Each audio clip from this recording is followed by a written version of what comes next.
do we do now?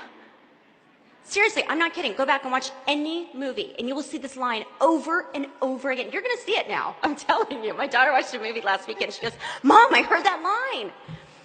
And I love to ask questions, but it's my most hated question. And I dread reading scripts that have no women involved in their creation, because inevitably I get to that part where the girl turns to the guy, and she goes, what do we do now? Now, do you know any woman in any crisis situation who has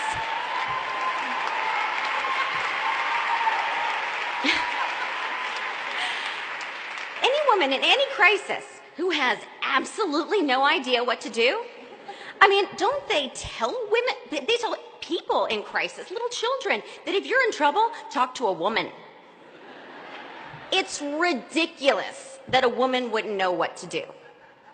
So anyway, after I went to visit these studios, I started telling people about this current pipeline and that there was barely any female leads in films and the industry was in crisis, and people were aghast. They said, that's horrible, they said.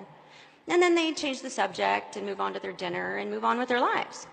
But I could not change the subject. I couldn't turn to some man and say, what do we do now? This is my life.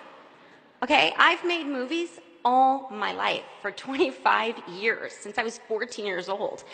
It was time to turn to myself and say, what are we going to do now? Okay, Reese, what are we going to do now? And the answer is really clear. My mother, who's here tonight, very strong, smart Southern woman, said to me, if you want something done, honey, do it yourself.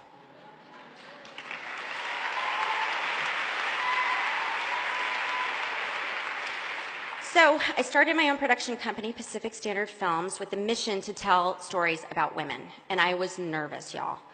I was spending my own money, which everyone in the movie business always tells you, don't spend your own money on anything.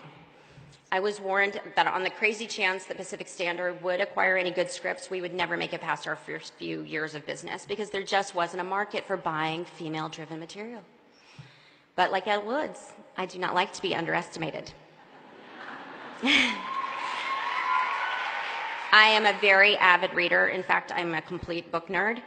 And so is my producing partner. So we just tore through tons of manuscripts and read so many things before they were published, but we could only find really 2 pieces of material that we thought were great. And we optioned them with our money, and we prayed that they would work. Both were strong, complicated, fascinating women at the center, and both were written by women. And lo and behold, both books hit #1 on the New York Times bestseller list in July of 2012.